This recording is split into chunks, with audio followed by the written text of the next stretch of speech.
You're taught the job is safe and a business is risky. Okay, starting a business, oh my God, something bad might happen. You could fail.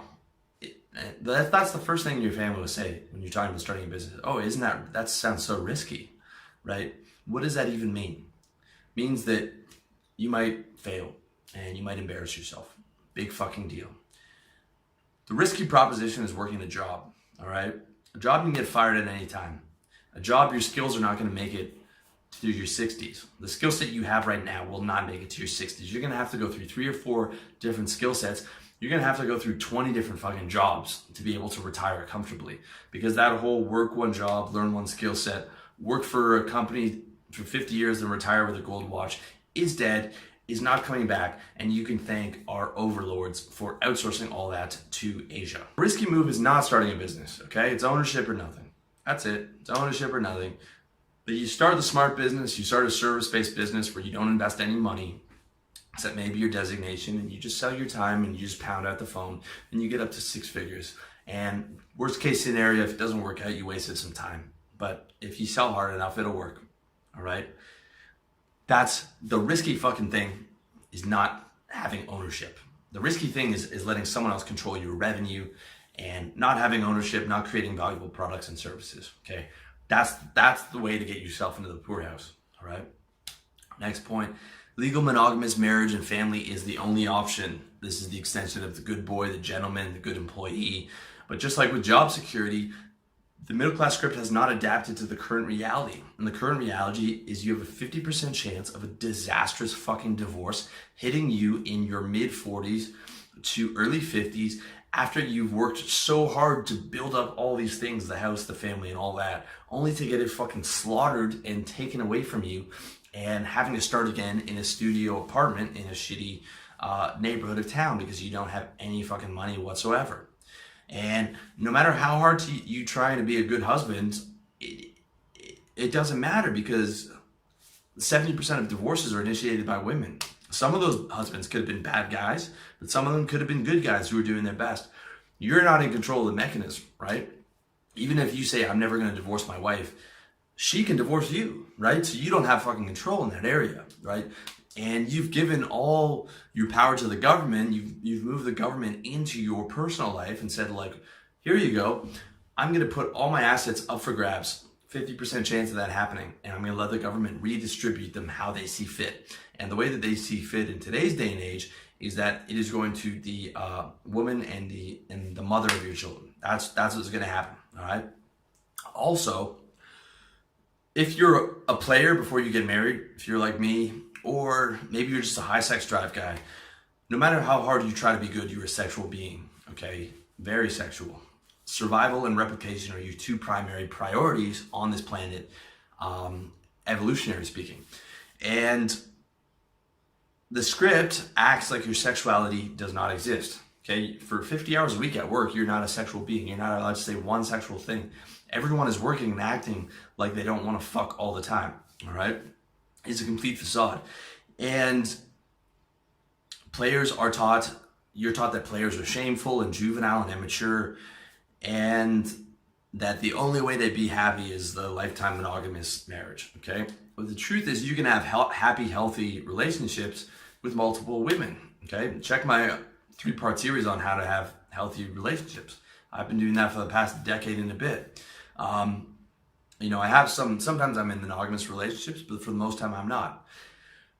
Also, if you're smart, okay, and you do want to have a monogamous relationship, but you're smart enough not to do it legally, and you do want to raise children, you can put that off till your you have to put that off to your late 30s or mid to late 30s, because you're just not going to have enough money for it. Okay, you can't get married at 26 and start a family like you used to be able to do. It's just not possible. All right, it's just not possible because you can't afford it. You can't afford it. Period. And you can also choose not to have a family. So far, I'm leaning towards no, and I'm going to be 35. I'm leaning towards not having one. I might change my mind, but that's where I'm at right now. Okay, and I don't regret the last 15 years. I've had a great time. And my life is getting way better now that I'm out of the fucking rat race and I'm out of the game. And having a family would just put so much pressure back on me, so much stress back on me, that it's just not in the cards, at least for right now. Okay? You can spend your life doing fulfilling work, dating different women, traveling, eating well, living in the sunshine, Asia, Colombia, South America, wherever the fuck you want, man. You can live any way that you want. That's one thing you have to understand. Okay? There is no set option for like, this is the way to be happy. And a legal monogamous marriage, especially in the West, is not your only option. And truth be told, a legal marriage is not a good option anymore. Okay? Getting the government involved is not good. So, next point, debt is a good thing, all right? At one point, it was common knowledge that debt was bad. If you ask your grandparents or, depending on how old you are, your great-grandparents that lived through the fucking depression, they knew debt was evil and they avoided debt like the plague, and they never went out for dinner, and they saved their money, and they retired and they had money to retire because they fucking saved their money, and they were not mindless retard consumers like the modern generation who has no idea that debt is the most horrible control mechanism in the world. There's no such thing as good debt, okay? People think that buying a house, a $300,000 house on credit is a good thing. Like, now you own a house. You don't own that house until you pay it off. You don't own it until 40 years later. Until then, you just drop $300,000 of debt on your head. And anyone who tells you different can't see the fucking truth right in front of their face. All right, I have an article and a video called Why You Shouldn't Buy a House and Why You Shouldn't Invest in Real Estate.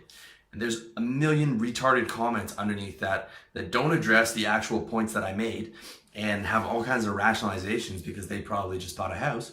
But you're just taking debt onto your literally $300,000 in debt. If I said I was going to buy if I was going to take out $300,000 in debt on anything else besides a house, you'd think I was crazy, right? But with the house, people look at it like as a normal thing. It is not a good thing. There's no such thing as good debt, all right? I don't care, and that extends to your house, your car, your all these other different areas where you think it's okay to go into debt. It's not, all right?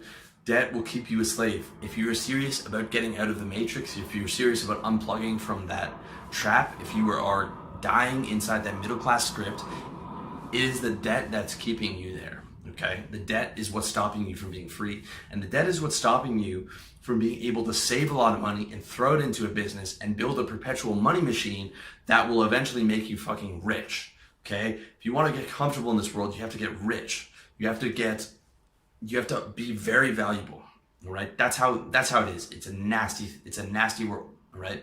And you have to get yourself above average or move somewhere else where you're above average. You can take a plane ride over to Thailand where I did, and all of a sudden you're making more than a doctor off your internet business, okay? Whatever it is, you need to get yourself up into that level where it's comfortable. And debt is not gonna do that. Debt's just gonna keep you in chains. Debt's gonna keep you where you can't quit your job because you can't even take 2 weeks off because you can't afford your lifestyle. Debt is never worth it. Debt is slavery. Debt is slavery. Debt is slavery. There is no good debt. Debt is slavery. Burn that in your fucking head. Next point, being an informed, cultured, respectable citizen is important. It is not. Nothing's important, okay? It's only important if it matters to you. Your tombstone's not gonna say informed, respectable, middle-class citizen, right? But people live their life like that's what they're living for, right? No one's gonna fucking care 50 years from now if you were an informed, respectable, cultured citizen who had all the right opinions, right? It's not gonna fucking matter. All that matters is what's important to you and that you're living your best life and that you're self-actualized and that you're living happy and you're maximizing your fucking happiness. So let's dig into those. Being informed, okay? That means memorizing the mainstream media talking points and spitting them back verbatim at the fucking water cooler. Being respectable means dressing right, speaking properly, having the right car, the right vacation homes. Being dutiful means like the PTA meetings, bake sales, church picnics, whatever. And being cultured is like knowing the right whiskey to drink, which all alcohol is just fucking poison. Knowing the right wristwatch because you're a victim of marketing. All that shit is fucking arbitrary, man. All the culture and all the consumer goods, they're all arbitrary, right? It doesn't matter if you wear if you buy a $300 golf shirt from Polo when you could buy a fucking $5 golf shirt from Polo, the exact same shirt. But you think that it actually means something to have the original one because you were a fucking brainwashed slave, okay? You are brainwashed by the Matrix, all right? None of that shit matters. It does not matter. It does not fucking matter. There are no rules. There is nothing you have to do. Your neighbor's opinions don't fucking matter. They cannot hurt you unless you let them hurt you, okay? There is an imaginary audience that you're living for in your head that does not fucking matter. It does not exist outside of the energy that you give it, okay? Doesn't matter what the neighbors fucking think about you. And that only hurts you if you let it.